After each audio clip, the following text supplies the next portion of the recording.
The sign at the edge of the block read "Gray Stone Arms Scheduled for Demolition." The letters were stenciled in faded red half-peeled from years of Brooklyn winters. The chain-link fence around the perimeter had a gap near the eastern corner wide enough for a grown man to slip through sideways. Most of the 12 floors above were dark. A few windows scattered like missing teeth in an old jaw still held the dim orange glow of people who had nowhere else to go. Vincent Aldo stepped out of the black sedan at 9 o'clock sharp. He told the driver to leave. The driver hesitated, the same half-second pause that men in this business learn to swallow before they get replaced. Vincent didn't look back. He listened to the tires pull away into the November dark and stood alone on the sidewalk with his hands loose at his sides, studying the building the way a man studies a room he's about to walk into and might not walk out of. He had been doing this for 20 years, reading doorways, reading shadows, reading the space between a man's words and what his hands were doing while he said them. He was good at it. He was, by any honest accounting, the best at it in 5 boroughs. And tonight, for the first time in a very long time, he had a feeling he couldn't name. Gerard Finch had arranged the meeting. Gerard, his mother's sister's son, the man who had sat across from him at every table that mattered for 14 years, the man whose voice Vincent had heard more than any other voice in his adult life except his own father's. Gerard had come to him 3 nights ago with the careful expression he used when the information was delicate. "There's a man inside the organization," Gerard had said. "Someone close. He's been talking to the wrong people for a long time. I found a source who can give us the name, but the source will only talk to you. No guards, no backup. Greystone Arms, 7th floor, 9 o'clock. Vincent had listened. He had nodded. He had not asked the question that was already forming somewhere behind his eyes because he had learned a long time ago that the questions a man doesn't ask out loud are the ones that keep him alive. He adjusted the collar of his long black coat and walked toward the gap in the fence. The lobby smelled of wet concrete and old paint and something else beneath those, something rodent, something forgotten. A fluorescent tube hung from 2 wires in the ceiling and threw pale, stuttering light across a floor that hadn't been swept in months. The elevator was sealed with a strip of yellow tape that had begun to peel at the corners. A pile of junk mail sat in one corner undisturbed since before the building had been condemned. Vincent was not afraid. Fear was a weight other men carried. He had set it down somewhere around age 23 and never gone back for it. Beneath the coat, a Glock pressed against his left ribs. In his pocket, a folded blade. Around him, like a second coat, the invisible armor of a name that no one in this city spoke without lowering their voice. He was 3 steps from the stairwell when it happened. A hand, small and surprisingly strong, grabbed the hem of his coat from behind and pulled. He turned. His right hand was already moving toward the pistol before his eyes found the source of the contact. And then his hand stopped. There was no threat. There was a child. A little girl no taller than his belt buckle stood in the shadow of a rusted bank of mailboxes. Her jacket was 2 sizes too large, a faded green canvas that swallowed her shoulders and bunched at the wrists. Her jeans were torn at the knee, not by fashion, but by use, by crawling through places that tore the fabric of things. Her hair was dark brown, pulled back from her face with a rubber band that had once been red. One cheek had a smear of dust on it, the kind that comes from pressing your face against a concrete wall.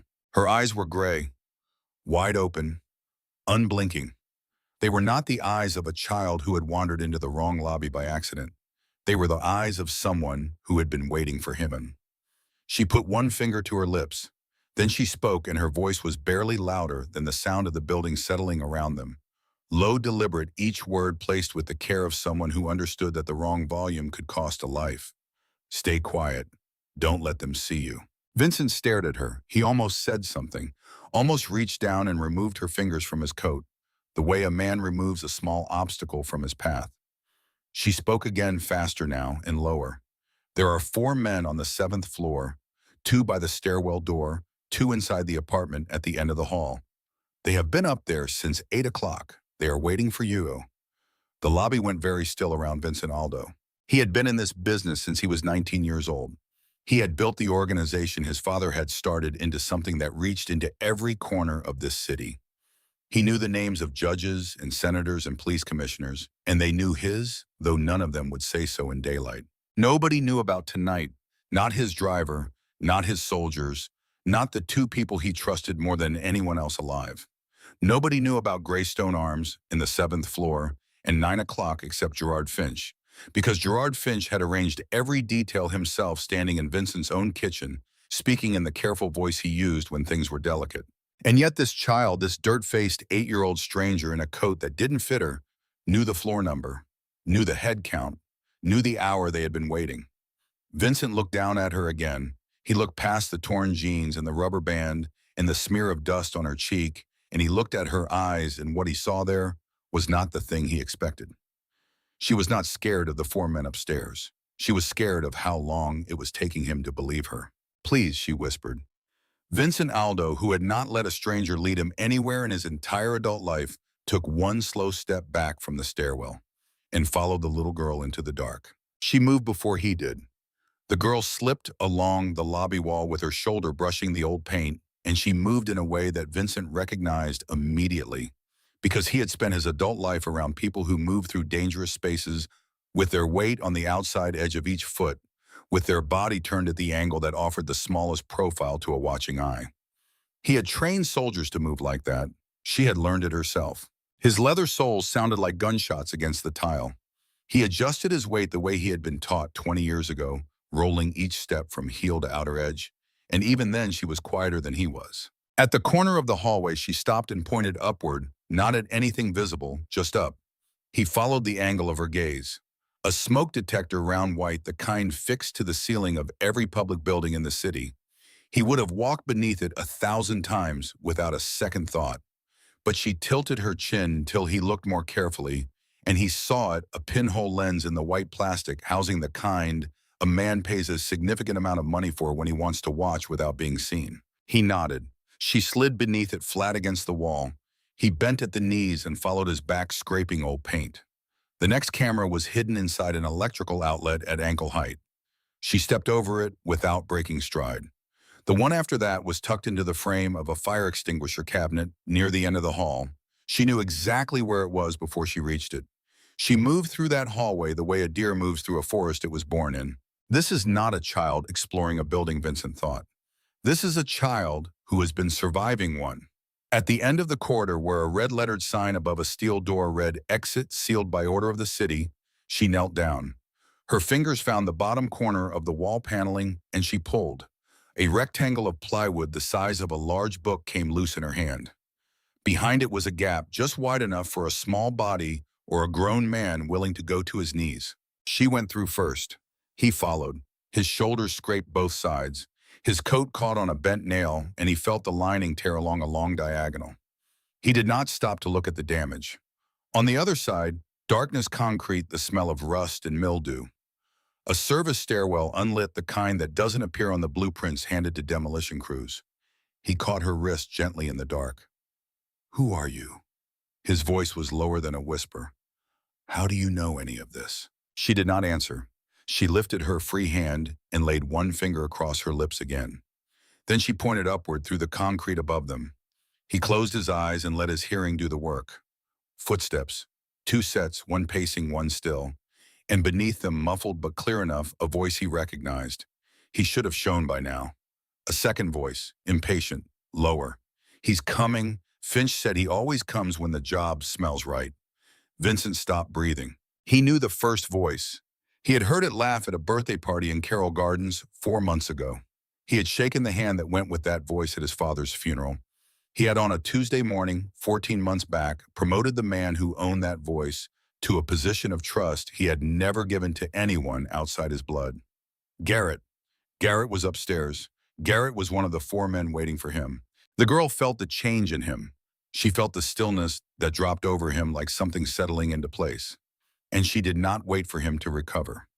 Her small hand found his in the dark, closed around 2 of his fingers, and pulled him downward, not up, but down toward the basement, where the dark got deeper and the men with their boots could not follow. The basement smelled of wet stone and something older. A single bulb hung dead at the end of the corridor. The girl did not reach for it. She moved through the dark the way she had moved through the hallway, without hesitation, without noise, without the flinching quality that darkness usually produces in small children. She stopped at the last door on the left, a steel service door with the word boiler stenciled in faded yellow. She listened for a 3 count, then knocked.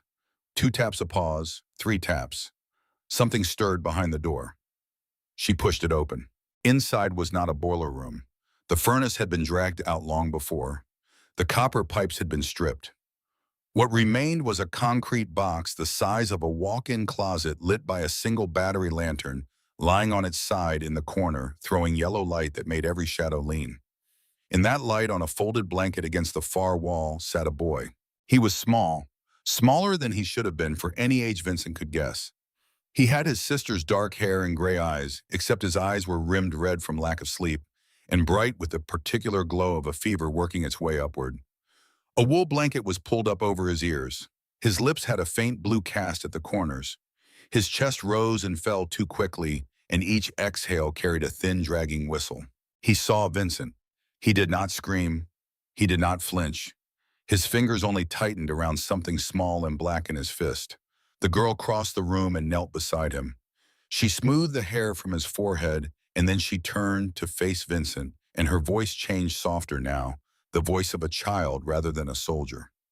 "This is Noah. He's my brother. He's 6 years old." She paused. "He has asthma." Vincent did not move from the doorway.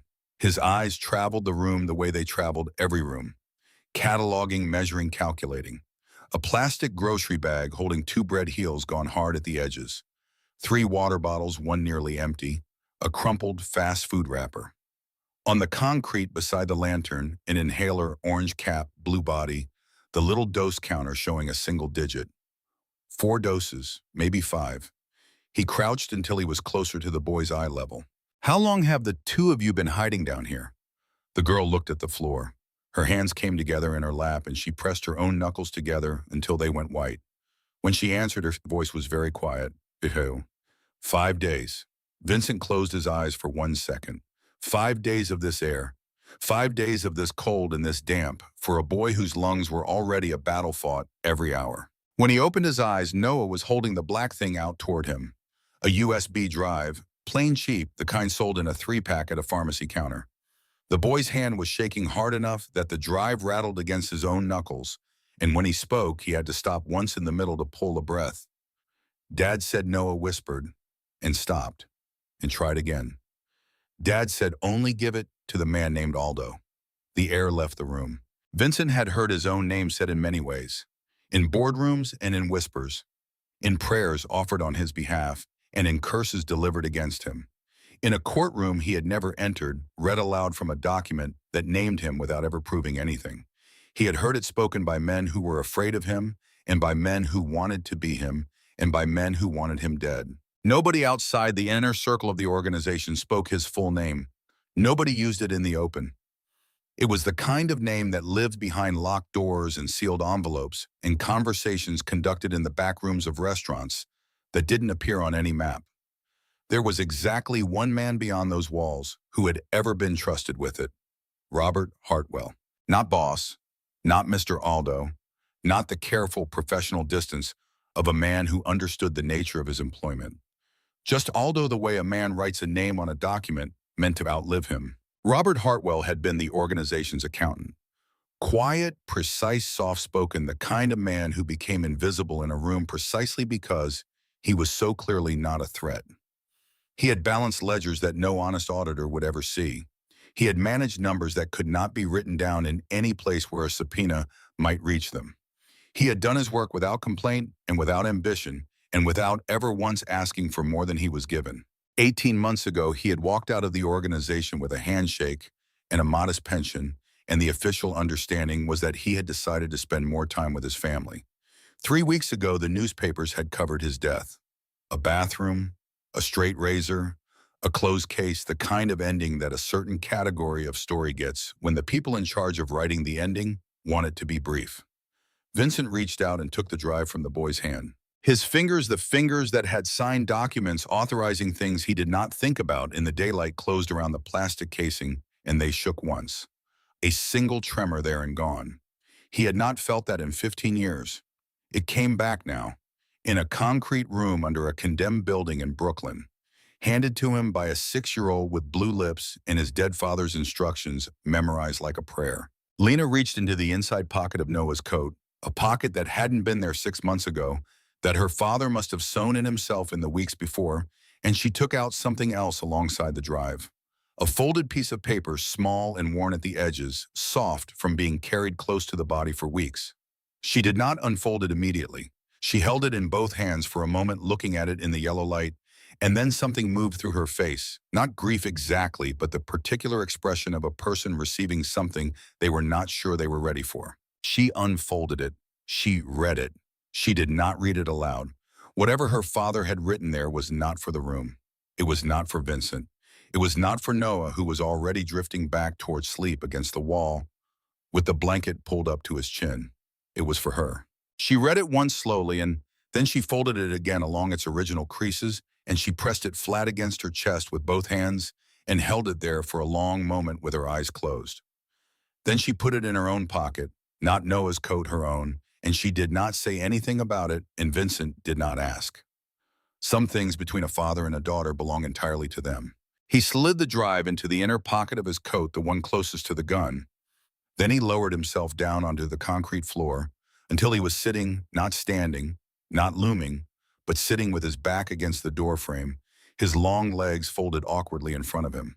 A man his size did not sit on basement floors. He did it anyway. He looked at the girl across the lantern light. "What is your name?" Her voice was smaller now than it had been in the hallway. Less the voice of someone running a tactical operation. More the voice of a child who has been holding something very heavy for a long time and has not yet been told she can put it down. "Lena," she said. "Lena Hartwell." "Hartwell. Of course. Lena." He kept his voice level. He did not soften it the way adults sometimes soften their voices for children, the practiced gentleness that children recognize as a performance. He simply removed from it the edge that made grown men reach for their wallets faster. "I need you to tell me everything. All of it. From the beginning." She squared her small shoulders. She looked at him the way a person looks when they have been carrying something alone and have finally found the person they were supposed to give it to. Then she began. Her father had left the organization because he had found something in the books that he was not supposed to find. He had not told her what it was. She was 8. She knew the difference between what she was old enough to know and what she was not. But she knew that he had spent the 18 months after he left working on something. Quietly. Carefully.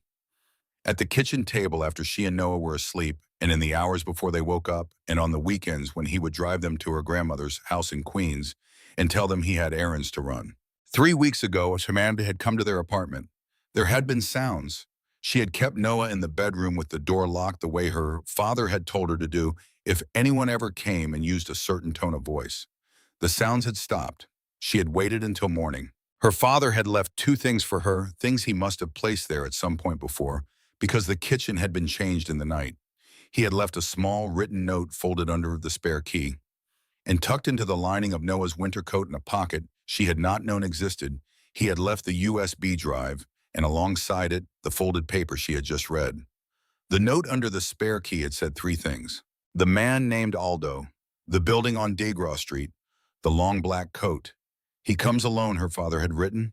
He always comes alone. Wait for him. When you see him, bring him down to Noah. Noah knows what to say. Her father had written the note for Noah to carry the drive because he had known that a 6-year-old holding a piece of plastic was less suspicious than an 8-year-old with a purpose. He had planned for everything. Lena looked down at her hands. Her father had also known there was a good chance he would not be alive to see any of it. She had understood that when she read the first note. She had understood it without being told the way children understand things that adults have not yet found the right words for. Vincent sat on the concrete floor and listened to all of it. He asked 2 questions. He did not interrupt.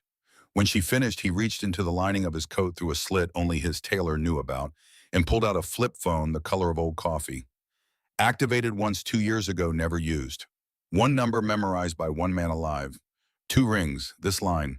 Rough voice. No greeting. "Cormac, listen." The silence on the other end changed shape immediately. Cormac Delaney had served Vincent's father for 11 years before he had served Vincent.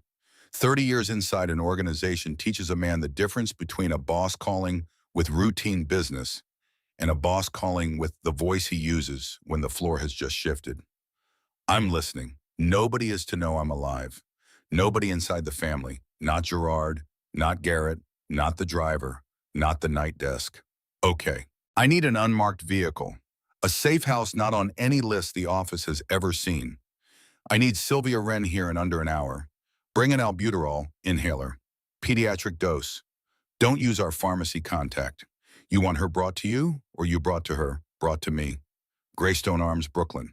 Service entrance, east side. Flash headlights twice at the fence line and wait. A beat. Vincent, are you hit? I'm intact. Two civilians with me. One is a child with breathing difficulty. The inhaler is urgent. Understood. 40 minutes. Cormac. Yeah, you didn't ask why I'm calling on this line. I know why you're calling on this line, boss. I don't need the rest yet.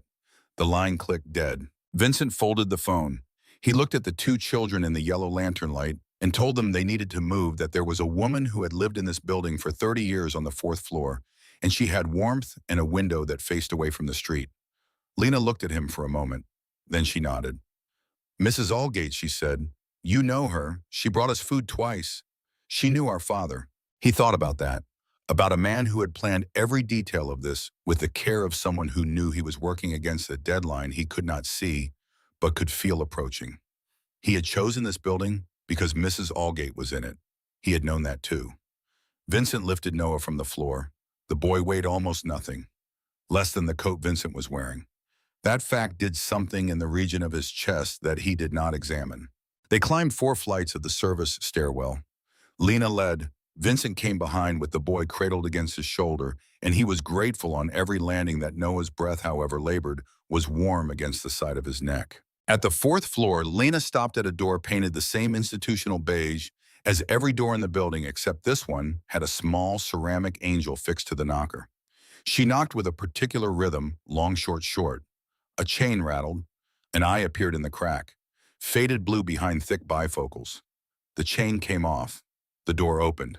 Mrs. Allgate was a small woman in a long gray cardigan with the straight posture of someone who had spent decades standing on her feet for long hours and had never quite let herself stop. She looked at Lena. She looked at Noah. Then her gaze traveled slowly upward, past the long coat, past the collar, to the face of the man holding the boy. She did not gasp. She did not step back. She looked at him with the calm assessment of a woman who had spent 41 years in emergency rooms and had learned to triage a situation in the first 3 seconds of contact. You're the man in the photograph Robert left me, she said. Vincent went very still. Come inside before the hallway hears us. Her apartment smelled of chamomile and old books and the specific warmth of a space inhabited by one person for a long time. She closed the door and locked it and walked to the sideboard in the narrow living room. From behind a framed photograph of a younger woman in a nurse's uniform, she drew out a small envelope, no larger than a playing card, sealed with a bead of wax. She pressed it into Vincent's free hand. He left this with me 3 months ago. He said a man would come for it and that I would know him when I saw him. She looked at Vincent without flinching. He was right. Vincent slid his thumb beneath the wax. A single brass key, an engraved number, the name of a private bank on Madison Avenue, a safety deposit box. He looked up at her. She answered the question he hadn't asked. Because I was a nurse for 41 years. Because I was the one who handed Noah to his father the night his mother died. And because I know, Mr. Aldo, what it looks like when a child actually needs protecting. They waited in Mrs. Allgate's kitchen because the kitchen had no windows facing the street. She put a kettle on out of habit rather than hospitality. Noah sat at the table with a chipped mug of warm water and honey, and his breathing quieted by one small measurable degree. Lena sat pressed against Vincent's side on a wooden chair close enough that her shoulder touched his sleeve. At some point in those 40 minutes, without announcement or ceremony, her small hand found the cuff of his coat and closed around it. She did not let go. At 11 minutes past 10, the burner phone buzzed once against his ribs. One buzz meant Cormac was at the fence. Vincent stood. Lena stood with him, still holding the cuff. Mrs. Allgate rose from her chair and crossed to Lena. She laid one hand on the girl's hair, briefly the way a person lays a hand on something they are choosing to let go of. You be good for him, she said, and you tell Noah that Mrs. Allgate says to keep breathing. Lena nodded without speaking. At the door, the old woman looked up at Vincent one final time. Her voice was level, unafraid. There is more in that box than you're expecting. Robert was not a careless man. I know, Vincent said. Go. They did not use the main stairwell. Lena led them down through the service route and then deeper past the basement door into a sub-corridor Vincent had not known existed. A narrow brick passage that must have been a shared steam line, once connecting to the building next door before that building was raised. The ceiling was low enough that Vincent had to crouch. The floor was gritty with old coal dust. Lena walked it as if she had lived there longer than she had lived anywhere. The tunnel ended at a rusted hatch. Vincent shifted Noah to one arm and helped Lena push. It opened onto a service alley behind the property line 2 full blocks from the demolition fence, well outside the sight line of the 7th floor. An unmarked black SUV idled at the mouth of the alley. Its lights were off. As they stepped out, the driver's window came down a single inch. Cormac's face. Unsmiling, already reading the scene. The back door opened from the inside. Sylvia Wren was already there, dark coat over a silk blouse she had clearly not planned to leave the house in tonight. A leather case sat on her lap. Her eyes moved across Vincent, across Noah, across Lena, and she did not ask a single question. That too was why Vincent kept her. He bent and laid Noah across her knees. She received the boy the way a person receives something they have already decided to defend. Westchester Vincent said, "Not the house in Rye. The other one. No paperwork. I know the one. Call the doctor. Tell him it's asthma moderate, 5 days of poor air and worse sleep. Send the car. Do not give him the address until he's already inside it." Understood. Nobody else, Vincent said. Not the organization. Not Gerard Finch. Sylvia's eyes held his for 1 full second. She nodded. Vincent turned to put Lena in beside her and found that Lena had not let go of his cuff. Her fingers had gone white with the grip. "Where are you going?" He crouched down until he was at her level, his knee in a puddle he would feel later, the alley cold and dark around them. "I have to go back and deal with what I found tonight, Lena. They'll try to kill you. They'll try." Her chin started to shake. He watched her fight it. He watched her win. "Listen to me." He took her hand from his cuff and held it in his own. It was the first time in longer than he could name that he had held anyone's hand with care, not to shake it, not to signal something, not as a performance of anything. Just held it. Her fingers were small and cold, and they pressed back against his with a seriousness that moved through him in a way he wasn't prepared for. "I'm going to tell you something, and I don't say this kind of thing. Are you listening?" She nodded. "I will find you. I will find your brother. Nobody touches either of you again." He said it. He heard himself say it. A promise, the word he had not used in the direction of another human being since he was younger than the girl in front of him. The SUV's red taillights carried Lena and Noah away down the alley and disappeared around the corner. Vincent Aldo stood alone in the dark for a moment and understood something clearly. A man who has made a promise of that specific kind can no longer afford to die carelessly. He turned up his collar against the cold and walked back toward the building where the men who had been sent to kill him were still waiting on the 7th floor with no idea that the night had already ended differently than anyone had planned. Above the alley, the first snow of the season had begun to fall, slow, uncertain flakes that had not yet decided whether they were going to stay. Vincent Aldo did not look up at them. He had work to do. Cormac Delaney drove him back himself. They did not speak in the car. There was nothing to say that could be said in a moving vehicle on the Long Island Expressway at 11 o'clock at night with the radio off and the heater running, and the particular silence that settles between two men when one of them has just learned something that changes the shape of the last 14 years. Vincent sat in the passenger seat and built the story he would use when he walked through his own front door. He had driven to Red Hook, changed his mind 2 blocks from Greystone Arms, sat alone at a back table in a bar he sometimes used, drank 2 fingers of bourbon he didn't finish, and came home irritated. The story was simple, not because it was convincing on its own merits, but because it asked no questions of the person hearing it. He repeated the details until they felt older than his actual memory of a service tunnel, in a rusted hatch, and a little girl's hand closing around 2 of his fingers in the dark. The gates of the Aldo estate on Long Island opened at 11:42, gravel under the tires, the porch light burning the way it always burned, the house looking exactly as he had left it at 8 that evening. Except nothing in it was the same. He had grown up in this house. He had buried his father from this house. Every piece of marble in the front hall had been chosen by a man who trusted his nephew to sit beside his own son and grow up understanding what the family was and what it demanded. Tonight, walking up those front steps for the first time with the knowledge of what was on that USB drive, Vincent understood something he could not have understood an hour ago. The house had been under occupation for years, and he had been the last to know. Gerard Finch was already coming down the hall. He was in shirt sleeves, tie loosened, the careful uniform of a man who wanted to look worried on behalf of someone he cared about. He stopped 2 steps away and spread his hands slightly, the way men do when they want their body language to read as open. Boss, Jesus, I've been calling. Our people at Greystone said you never showed. Vincent let a tired smile pull one corner of his mouth. Something came up. I changed my mind. The neighborhood felt wrong 3 blocks out. I wasn't walking into somebody else's room. Gerard's face moved through exactly the expressions a loyal consigliere's face was supposed to move through: concerned relief, a flicker of professional respect for a boss who trusted his instincts. The performance was flawless. It had been flawless for 14 years, and Vincent had never once questioned it because he had never had reason to look for the seams. He was looking now. Smart, Gerard said. Goddamn smart. I'll stand the men down.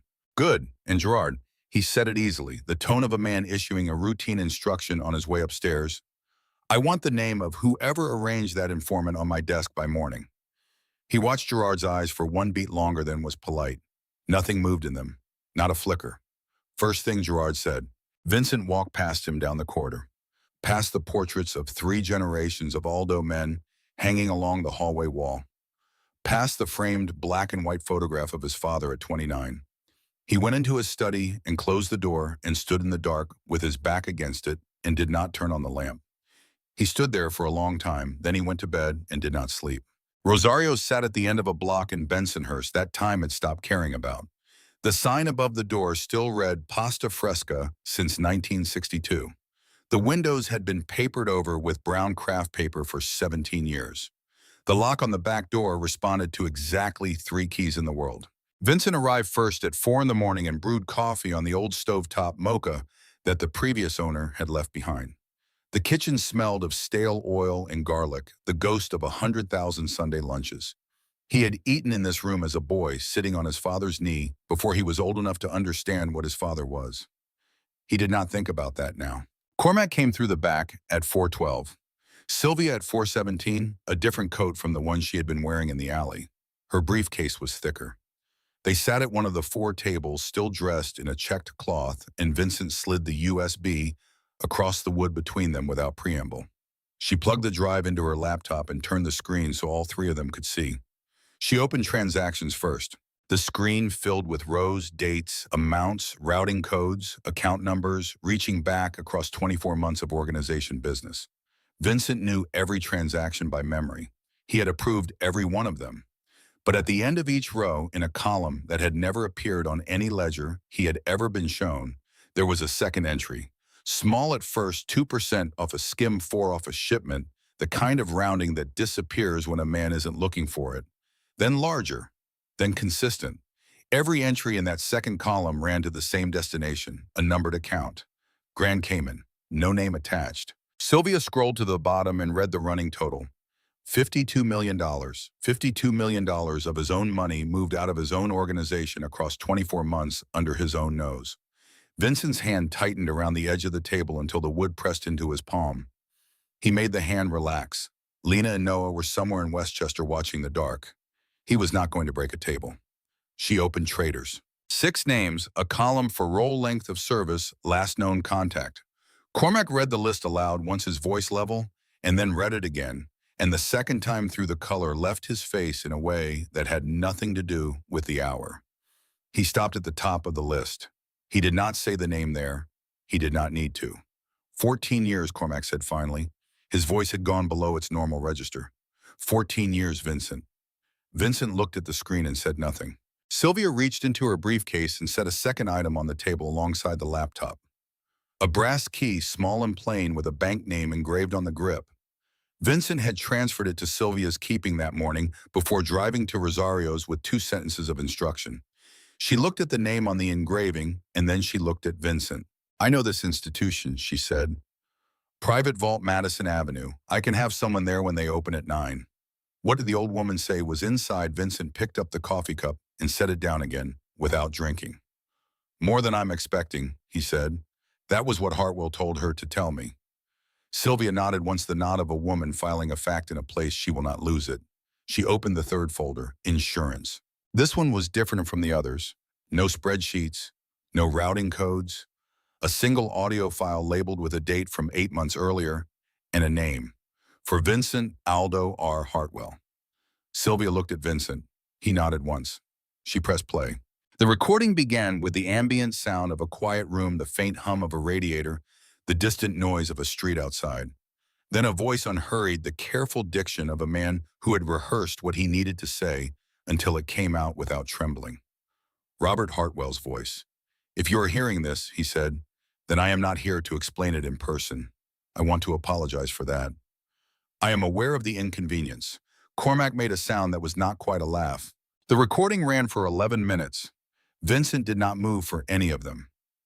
Robert laid out the full architecture of what he had found, the double ledger, the offshore routing structure, the names and their roles, and the specific mechanism by which $52 million had been extracted from the Aldo organization over 2 years and redirected to an account that fed at its bottom into the operating finances of a man named Harlan Voss. He explained who had built the structure. He explained who had maintained it. He explained the chain of custody for every piece of evidence on the drive and where the originals were held and under what conditions they could be independently verified.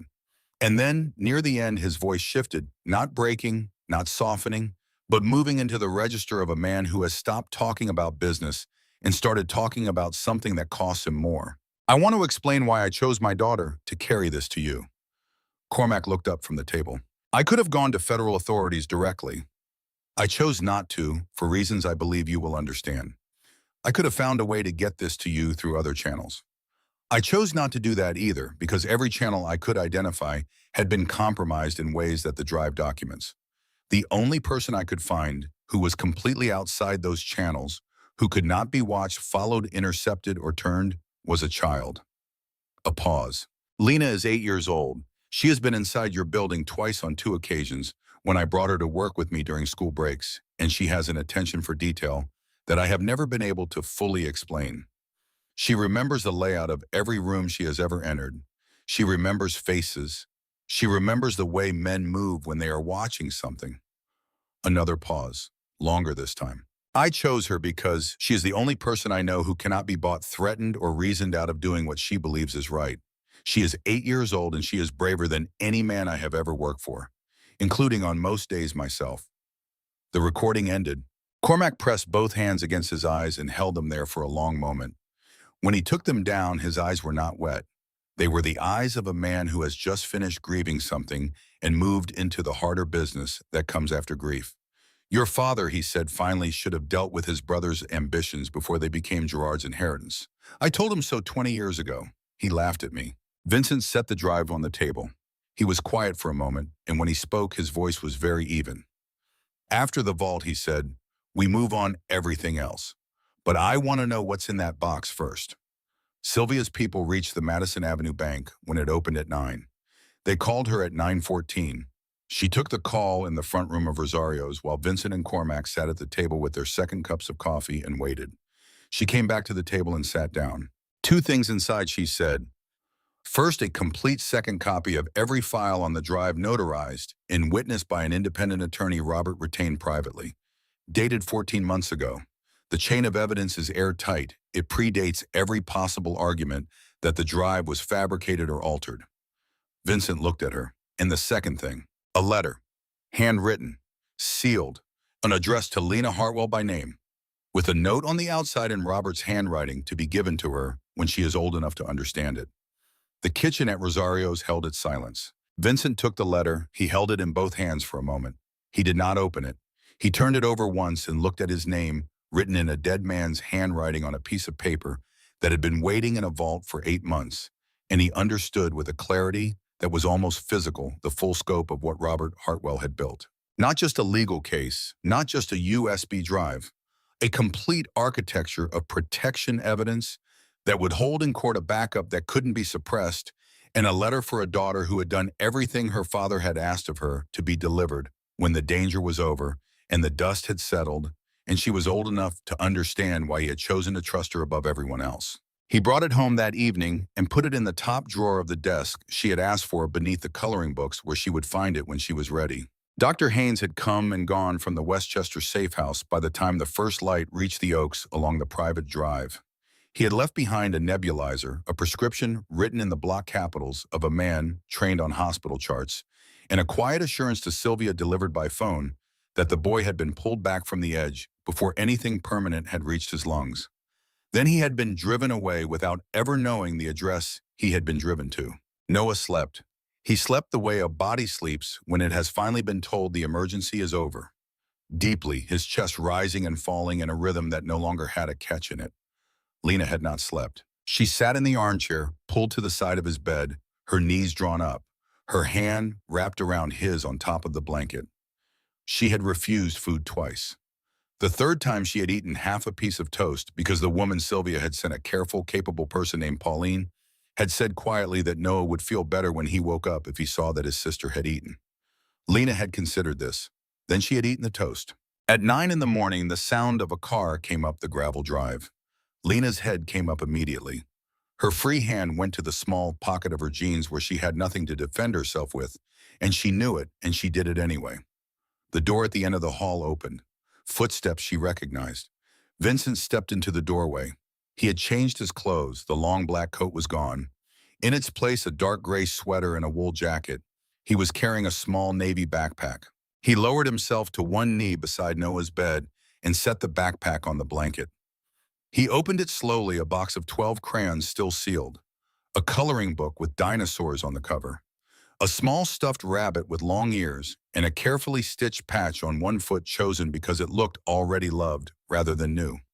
A hardcover book with a silver spine, and at the very bottom a white pharmacy box containing a full year's worth of inhalers, 12 of them lined up in a row. Lena did not speak. Noah stirred. He opened his eyes, saw Vincent kneeling beside the bed, and studied him for a moment with the direct gaze of a 6-year-old making up his mind. Then he looked at the rabbit with the patched foot. The corner of his mouth lifted, small, cautious, real, and Vincent placed the rabbit gently inside the curve of the boy's arm. Noah pulled it close without a word and closed his eyes again, still smiling. Vincent stood. Lena had not looked away from him once. "Mister," he turned, "you're a bad man, aren't you?" It was not quite a question. It was the kind of statement offered as an opening and invitation to be honest from someone who will know immediately if the answer isn't. Vincent did not sit down. He did not dress the question in anything softer than it deserved. "I am not a good man, Lena. I have done things that good men do not do." He held her gaze. "But I know the difference between a person who deserves to be protected and a person who does not. And you and your brother deserve it more than most people I have ever met." She took her time with his answer. She turned it over with the same patience she had used on the camera housings in the hallway. "Dad used to say almost the same thing about you," she said finally. "He said you had your own rules. He said the rules were why he could leave us for you." Vincent stopped breathing. A man does not look at every human being in his world in the last months of his life and choose a name to put at the bottom of his daughter's last instruction without knowing in specific and considered terms what he is doing. He had not been randomly trusted. He had been selected. He needed to ask her one more thing. "Lena," he sat on the edge of the bed across from her at eye level. "Before Finch first came to you, or after your father was gone, did you ever see anyone with him? Anyone else even once?" She closed her eyes. He had seen her do this in the basement. She went somewhere inside herself and walked back through whatever she was looking for with the same systematic care she had used on those hallways. Once she said, "At the beginning, tell me." She opened her eyes. A diner on Atlantic Avenue, the one with the blue neon sign in the window. Finch brought someone with him, an older man. Tall, taller than you, maybe. His hair was gray on the sides and darker on top. She paused, and then she touched the side of her own neck just below and behind her right ear. He had a tattoo here. Small, a little black snake coiled up like it was sleeping. Vincent did not move. The black coiled snake was not a tattoo that Declan Pruitt had chosen for himself.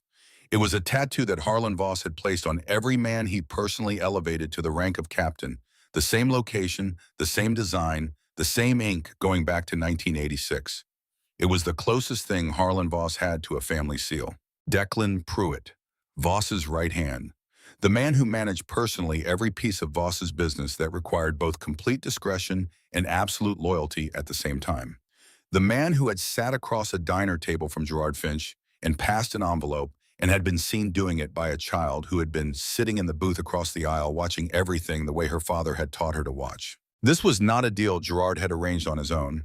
This was Harlan Voss signing the agreement through his own hands 3 months before the hit on Greystone Arms was supposed to close. Lena was watching him. Did I remember it right? Her voice had gone small in the specific way of someone who has given important information and cannot yet read whether it landed. Vincent's hand came up slowly. He laid his palm on the crown of her head. His touch was light enough that she had to concentrate to feel the weight of it. You remembered it perfectly. His voice came out lower than he intended, and with something in it that was not a quality he used in ordinary business. You just gave me the thing that ties all of this together. She looked up at him. She studied his face with those careful, undeflectable gray eyes. Then she nodded once and looked back at her brother. The planning happened at Rosario's 3 nights later at 4 in the morning. The checked tablecloth, the cold coffee, Vincent Cormac Sylvia and Luca Marin, the one Captain Vincent had quietly cleared after careful consideration, the one name conspicuously absent from Robert Hartwell's list. Vincent spread the map on the table. Pier 22. Red Hook. A commercial berth out of operation for 6 years and in through 3 layers of shell companies that traced at the bottom back to the Aldo organization. Gerard Finch knew the pier. He had been present when Vincent approved the original acquisition. He would believe in it. The plan was simple because the best plans always are. Vincent would tell Gerard that the USB had been located, that someone on the outside had found it first and was prepared to hand it over, but only to Vincent personally at a location Gerard would recognize. Vincent wanted Gerard present. Gerard would agree. Within an hour of agreeing, he would call Harlan Voss. Voss would send Declan Pruitt. Pruitt would bring shooters. From the roof of a grain storage facility across the basin, and from a warehouse 1 block east, and from 8 positions around the perimeter of the pier Federal, Agent Calloway, a man Sylvia had been feeding information for 7 years through a carefully constructed channel, would have his cameras running. Luca Marin would bring 20 men to the eastern approach. It would close at 3 in the morning in the fog that came in off the harbor on cold November nights. Cormac did not like it. He said so 3 times with increasing directness. The 3rd time he was standing with both hands flat on the table. You are asking me to watch you stand on a dock and with a weapon pointed at your chest and trust that 40 seconds is fast enough. Vincent looked at him steadily. I know what 40 seconds is, Cormac. I have spent 40 seconds looking at men who are about to stop existing.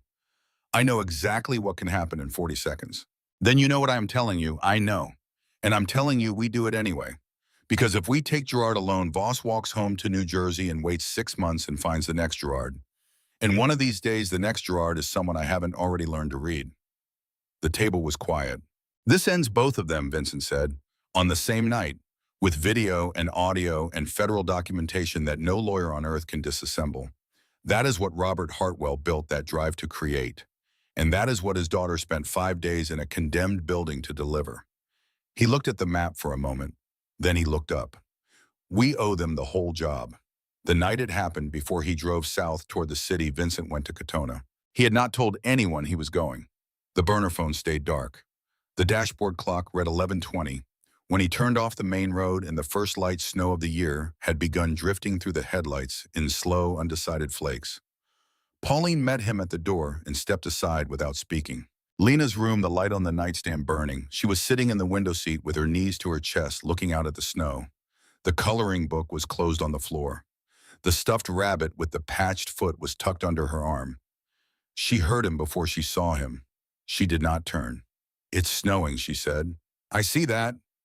Noah has never watched snow from inside a warm house before. Only through a window with cardboard over part of it. He crossed the room. He sat down on the other end of the window seat and left room between them, not because he wanted the distance, but because she had earned the right to decide where the line was. He had learned to let her make that call. Outside, a security light at the edge of the drive caught the flakes falling through the bare branches of the oaks. For a while, neither of them spoke.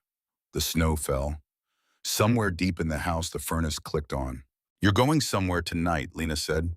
"Yes. You might not come back." "I might not." She held his gaze for a long moment. She did not cry. She absorbed the information with the quiet methodology she brought to everything, making room for it, fitting it into the structure of what was already there. Then she reached into the pocket of her flannel pajamas and took something out. The folded piece of paper worn at the creases. She had been carrying it since the night in the boiler room. She unfolded it and held it in the light from the window. "Dad left this for me," she said, "in Noah's coat, with the drive." She had never, he understood, read it aloud for anyone. She read it now. Her voice was soft and even, and the words were brief, a dead man's handwriting on a piece of notepaper worn soft from weeks of being carried close to the body of the person it was written for. A good person isn't someone who never does wrong. A good person is the one who knows when to stop and fix it. She refolded the paper and put it back in her pocket. Vincent did not speak for a long time. Robert Hartwell had written those words knowing exactly who would eventually hear them. Not the daughter necessarily, though she was the one carrying them. He had written them knowing that at some point the paper would travel beyond her pocket and into a room with the man whose name was on the drive. He had been composing the message for that man through the child he trusted to deliver it. Vincent reached inside his coat. From the inner pocket, the one closest to the gun, the one only his tailor knew about, he drew out a silver pin. Small oval the size of a large coin. A crest engraved on its face that fewer than 30 people in the world could identify at a glance. The Aldo family crest, the seal his grandfather had been given on the day the organization became real, and his father after him, and Vincent himself at 18 in a quiet dining room with 3 old men watching. He had worn it every day for 19 years. He held it out across the space between them. "Lena." She looked at the pin, then up at his face. "I want you to hold this tonight." Her fingers didn't move yet. "If I don't come back by sunrise, if Cormac comes through that door instead of me, I want you to give him this pin and tell him I asked you to. He will know what it means. He will know everything that needs to happen for you and Noah. He'll keep every promise I made to you." She took it with both hands. She held it the way a person holds something when they understand that what they are holding is not a piece of metal. It is the part of a man that is hardest to put down. Her small fingers closed around it. "I'll give it back to you in the morning," she said. Vincent looked at her for a long moment. Then he stood. He did not say goodbye. Neither of them said that word. He walked to the doorway and stopped there once and looked back.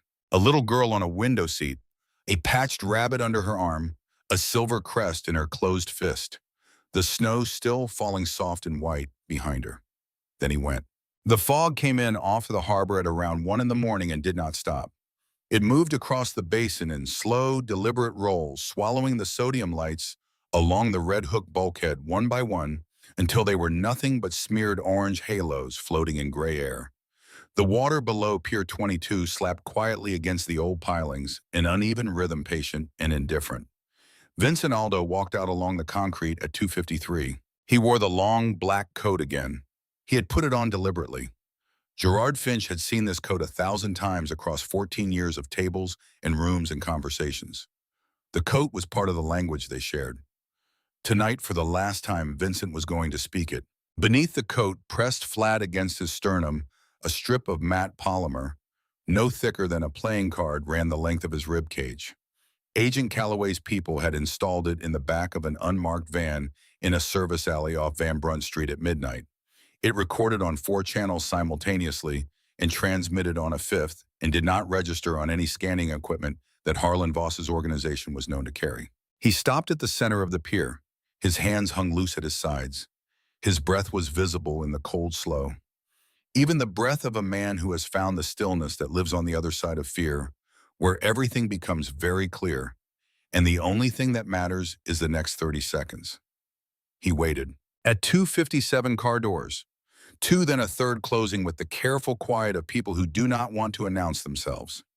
Then the low crunch of shoes on gravel moving up the approach ramp. 5 shapes emerged from the fog. 4 came in a loose formation, staggered spread, the arrangement of men who have done this kind of work before. Their hands were already inside their coats.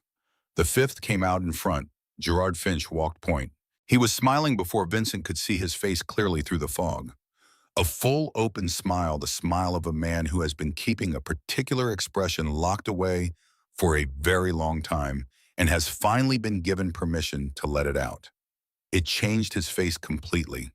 In 14 years of working beside this man, through every table and room and conversation that had mattered, Vincent had never seen him look exactly like this. This was the face Gerard had been wearing on the inside all along. Behind him at his right shoulder, a taller figure, gray at the sides, darker on top, the collar of a leather jacket turned up against the cold. Just visible above that collar, on the right side of the neck, a small, dark marking. A coiled snake patient, and still.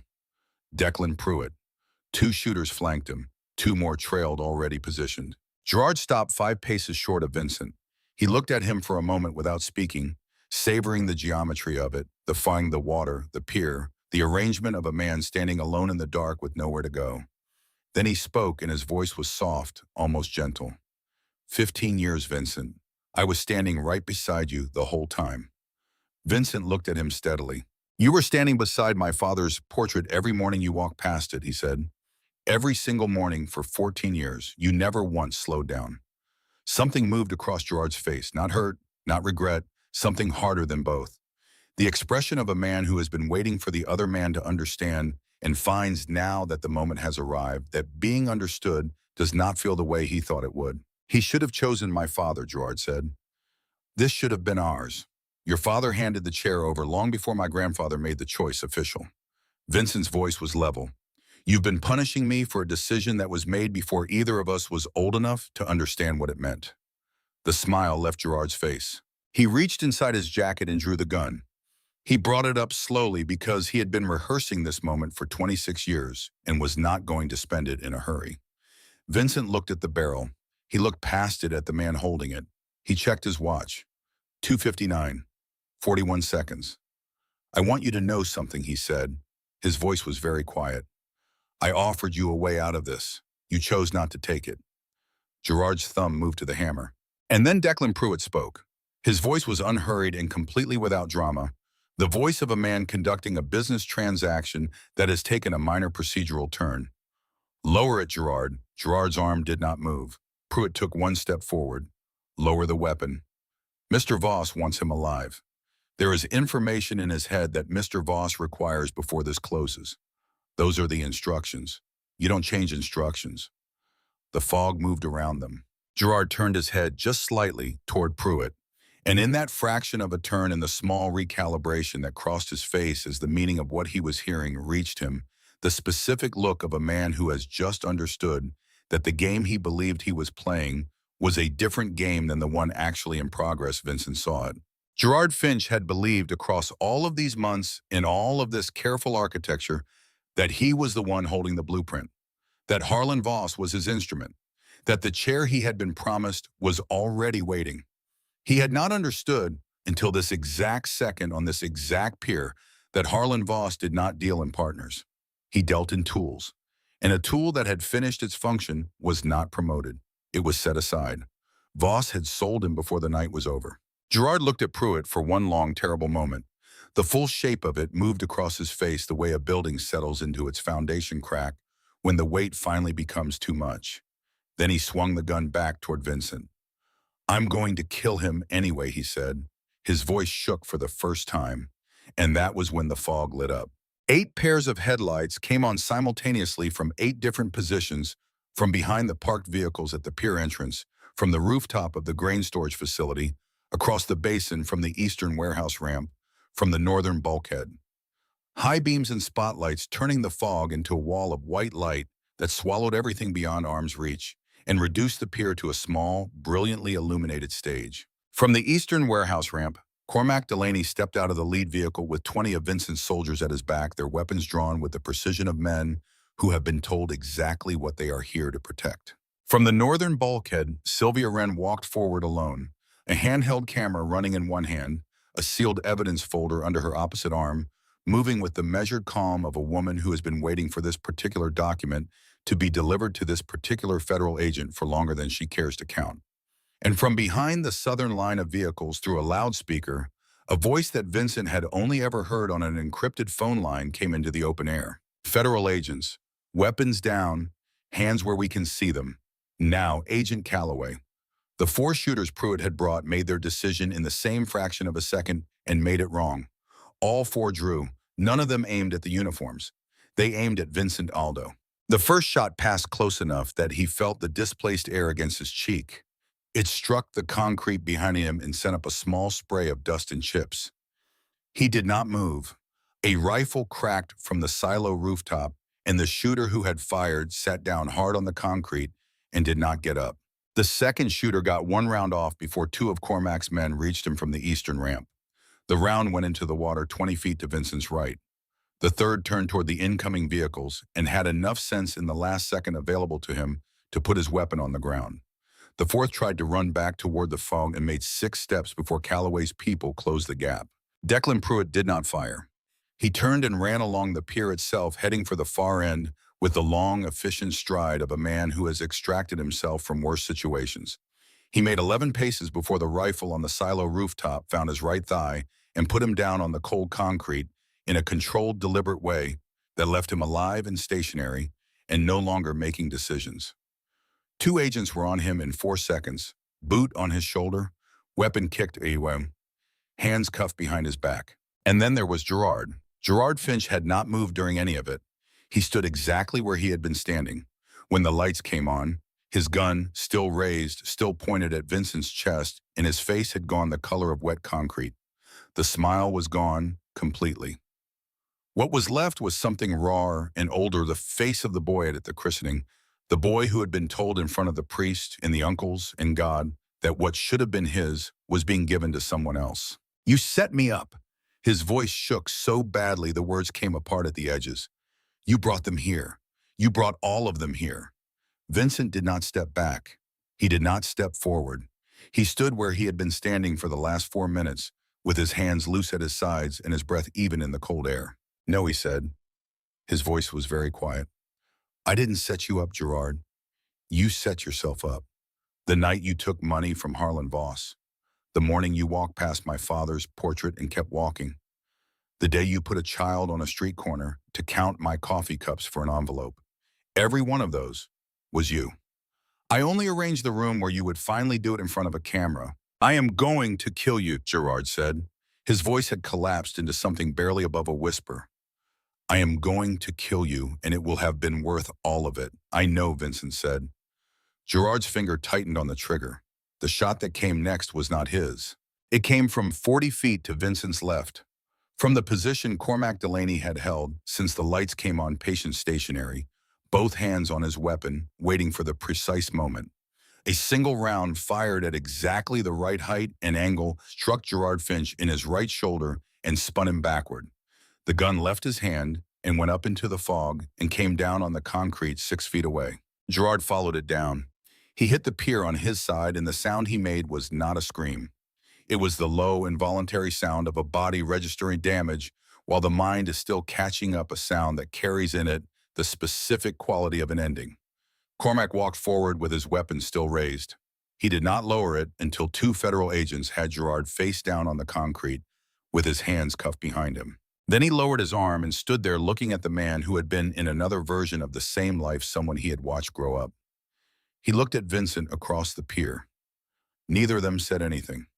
Sylvia Wren handed the evidence folder to Agent Calloway, who took it without looking at it because he was looking at Vincent, instead the look of a man closing a file he had been holding open for longer than he cared to count. "Everything," Sylvia said. "The offshore trail, 6 names, 2 years of documentation. The audio from 4 nights ago and the audio from tonight. Notarized and time-stamped as of 6 o'clock yesterday evening." Calloway held Vincent's gaze for 1 full beat. He nodded once. "We have warrants standing," he said. "We move on Voss's estate in under the half hour." Vincent nodded. "Go." Harlan Voss was taken at 3:34 in the morning at his home in Englewood Cliffs, New Jersey.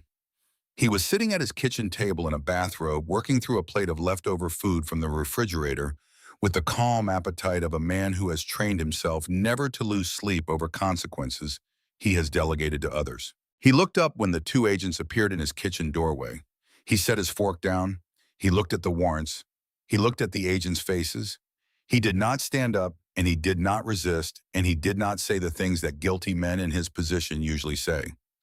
What he said in the gravel voice that Vincent had heard on a recording in a closed restaurant in the middle of the night was very simple.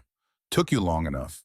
The $52 million in the Cayman account was frozen by 5 in the morning New York time. Garrett had not been at the pier. He had not known about the pier. Gerard had kept the final move from him, which was the kind of mistake men make when they stop trusting their own instruments.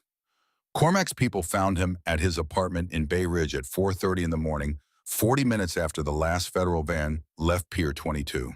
He did not resist. He sat at his kitchen table and looked at the two men in his doorway and said nothing for a long time. Then he asked if there was any way out of it. Cormac, standing in the hallway, described a city in Montana in enough detail that Garrett understood it was not a negotiation.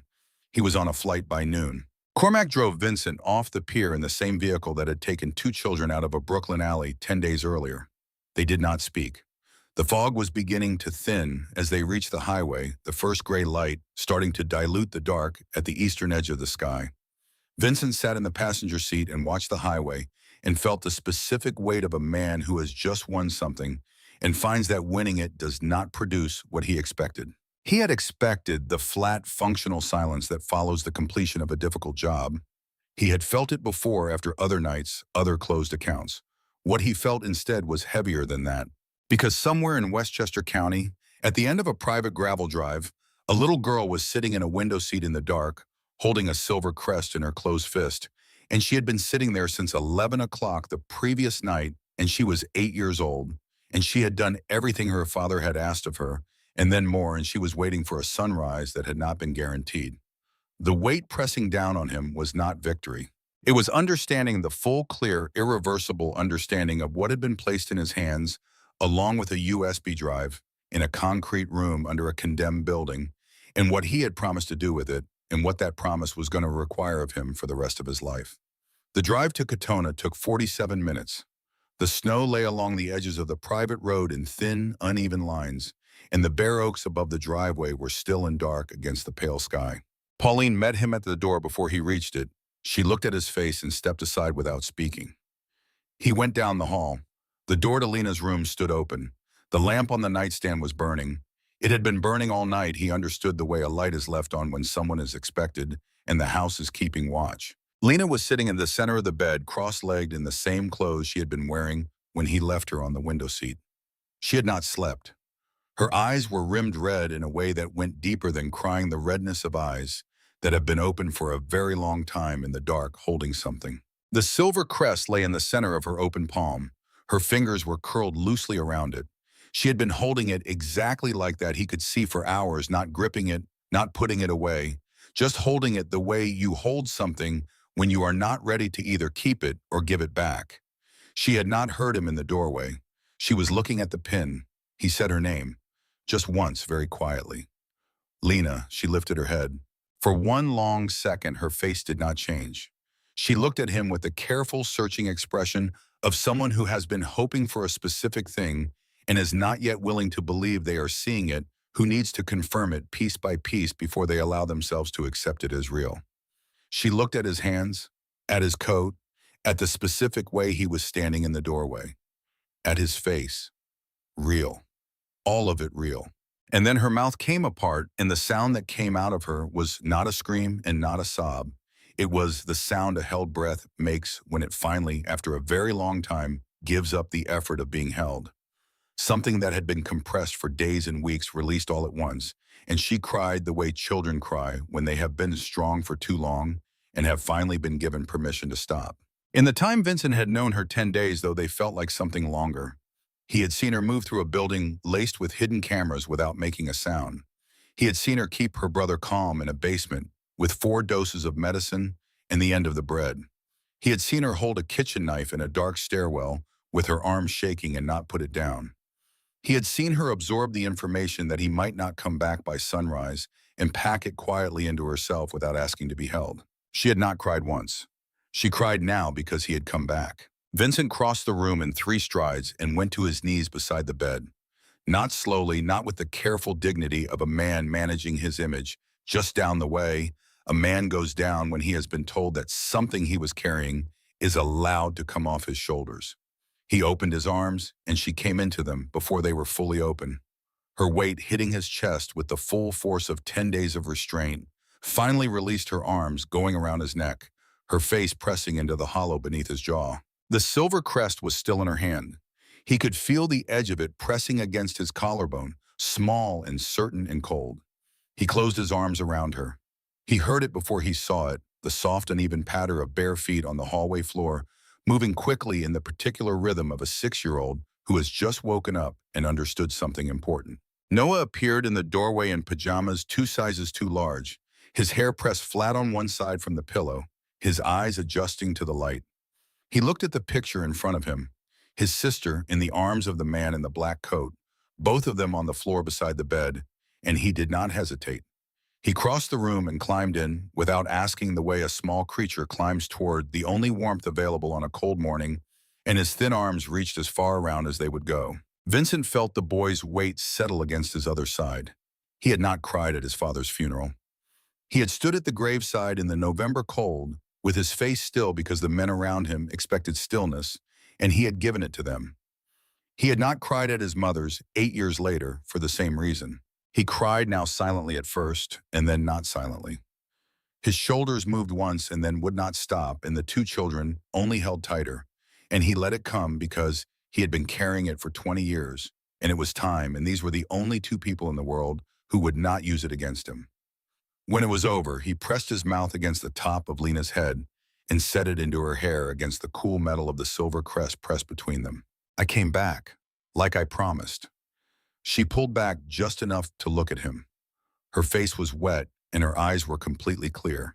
She opened her hand and held the crest out. He took it. He put it back in the inner pocket next to the folded blade and the worn leather of his father's money clip in the place closest to the thing it had always been meant to represent. In the 2 weeks that followed, the Aldo organization was taken apart and put back together in a different shape. 3 of the 6 names from Robert Hartwell's drive were delivered to federal prosecutors through Sylvia's channel, packaged inside the Gerard Finch indictment with a chain of evidence that no lawyer alive could reasonably disassemble. The deals those 3 men tried to arrange each required them to confess to crimes that made any sentence reduction meaningless. 2 others were handled in the older way, quietly and without ceremony, in the manner that Cormac Delaney had managed such matters for 30 years, and that left no paperwork and required no announcements. The 6th, a young captain named Ferris, who had been recruited by Gerard 2 years earlier and had not yet done enough to make the older resolution necessary, was given a one-way arrangement to a city far enough from New York that the distance itself was the message. He understood it. Luca Marin was promoted. He accepted it without celebration, which was one of the reasons he had been the right choice. Cormac Delaney became consigliere in name as well as practice. He did not want the formality of it. He took it anyway because Vincent asked him to, and because someone had to be in the building who remembered what the original rules had been before 14 years of quiet revision had obscured them. The darker lines of the business were closed, not with announcements, not with explanations, just ended in the week following the pier, in the particular way that things end when the man at the top decides they are over. What remained was grayer and slower and produced less, and Vincent found against his expectations that he slept better than he had in several years. On a Tuesday morning in December, in a small room containing a private notary, Sylvia Wren in 2 wooden chairs, Vincent Aldo signed the papers to bring Lena and Noah Hartwell home. Sylvia read the full document aloud because she had drafted every clause with a specific intention that it could be understood by a child if read clearly and without abbreviation. She did not rush it. Lena sat in the chair beside Vincent and listened to all of it, and when Sylvia finished and looked across the table at her, not at Vincent, at her, she said that she did not need a week. She did not need a month. Then she looked at Vincent. "You're that kind of man," she said. She said it in the careful, deliberate way she said things that mattered. "Are you sure you want to be our dad?" Vincent did not reach for a softer answer than the one he had. "I am not a good man, Lena. I have told you that before, and I will not tell you anything different now. But I promise you this, and I have learned over the last several weeks what my promises are worth.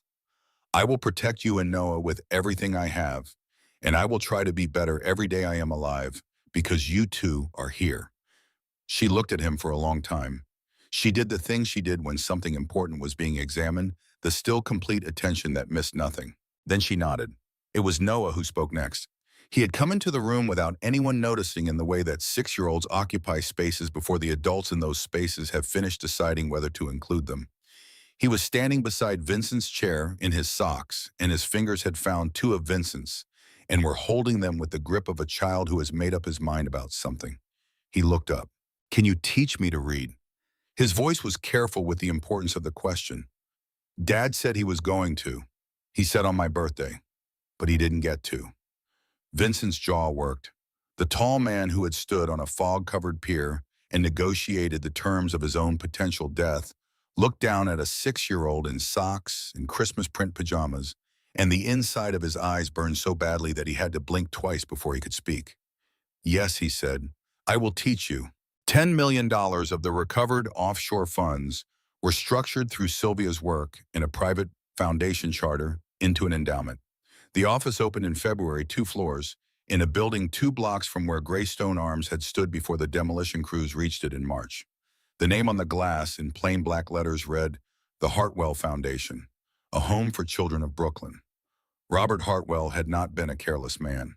Mrs. Allgate arrived on a Thursday afternoon in December with a single suitcase and a framed photograph of a woman in a nurse's uniform taken in 1974. She was given the room next to the children's, and she filled it with chamomile and old books in the particular warmth of a person who has spent their whole life in the specific business of making difficult things more survivable. Noah gained 9 pounds by spring. He started 2nd grade at a small school in the next town where none of the other parents asked questions about the quiet tall man who came to the parent-teacher night in a well-pressed coat and sat in the back. His teacher wrote in his first report card that he was a bright boy with an unusual interest in the shapes of letters. He was using his inhaler once a week, sometimes less. He laughed at the dinner table. He laughed at his own jokes, the small, satisfied laugh of a child who has recently discovered that he is funny and is testing the extent of it. Mrs. Allgate said to Vincent one evening quietly that she had not heard Noah laugh like that since before his mother died. Lena had a room on the south side of the house with windows that caught the afternoon light and a large desk she had asked for specifically. The desk was never clean for a single day. It was buried always in pencils and watercolor tubes and drawing pads in 3 different sizes, and the floor around it had a permanent geography of drop caps and crumpled drafts. Vincent had told the housekeeper months ago not to tidy it. The mess was Lena's. She had earned a mess. One evening in late May, when the light through the south-facing windows had gone gold and long, and the yard outside was loud with the noise of Noah running with the boy from the neighboring property, Lena came downstairs with a drawing pad pressed against her chest. She found Vincent in the library. She crossed the room without speaking and held a single torn-out page toward him face down.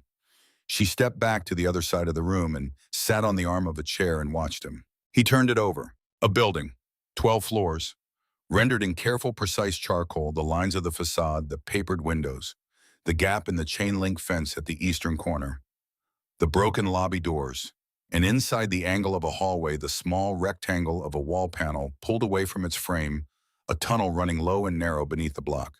She had drawn them all from memory, and she had drawn them correctly down to the bent nail that had torn the lining of his coat the night he had followed her through that gap in the wall. At the bottom of the building, stepping out into the open air, 3 figures.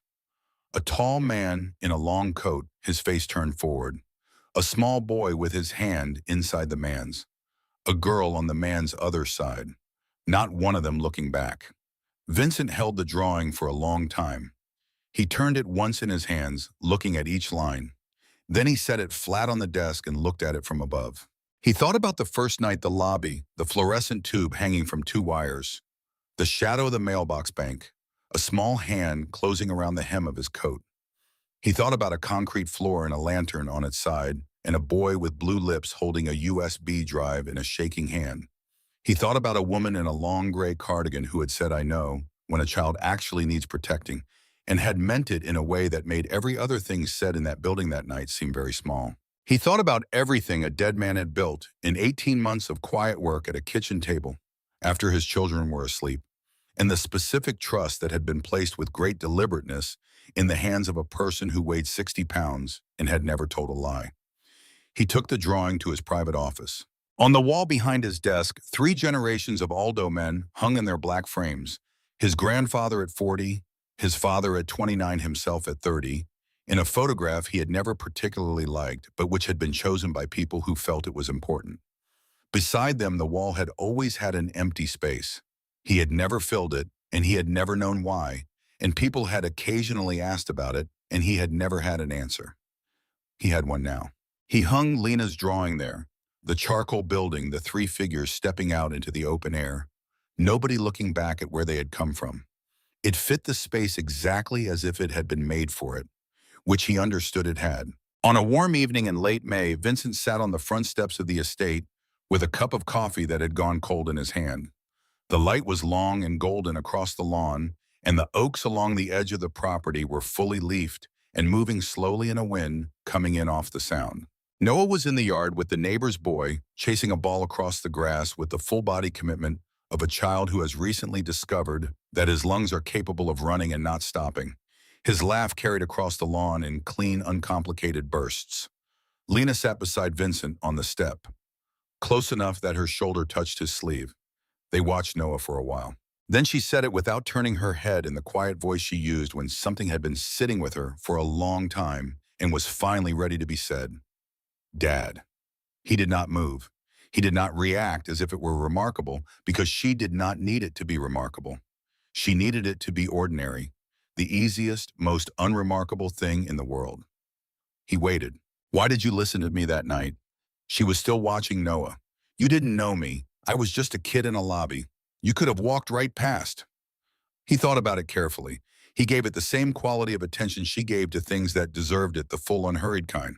Because in the world I live in, Lena, 99 people out of 100 are lying at any given moment. He said it simply without drama, the way he stated facts.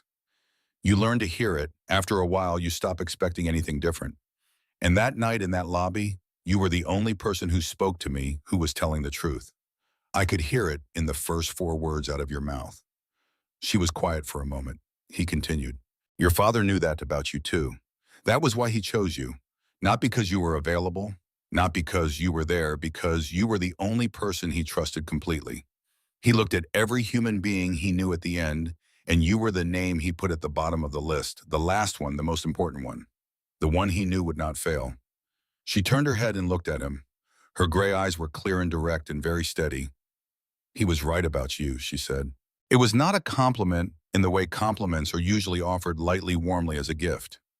It was a statement of fact offered in the precise, unadorned way that she offered all statements of fact, which was the only way she knew how to say things that were true. He did not say anything in response. The thing she had said did not require a response. It required only that it be heard, and it had been. Noah scored against an invisible goalkeeper and shouted. Vincent put his arm around Telena's shoulders, and she leaned in slightly, the small weight of her settling against his side in the way that things settle when they have found the place they are supposed to be. The light went gold across the lawn, and the oaks moved in the wind off the sound, and the coffee in his hand was cold, and he did not drink it, and he did not move to go inside. Sometimes the most powerful empires in the world are not brought down by guns or armies, or the long grinding machinery of courts and federal warrants and sealed evidence folders. Sometimes they are saved quietly in a dim lobby on a cold November night by a small hand brave enough to reach out in the dark and hold on. Stay quiet, she had said. Follow me. He had. And everything that came after the light through the south-facing windows, the mess on the desk, the laugh carrying across the lawn, the weight of a child's shoulder against his sleeve, on a warm May evening, all of it had begun in that single moment when a man who had stopped trusting anything decided for reasons he could not then have named to trust a little girl with gray eyes and dirt on her cheek and the courage of someone 3 times her age.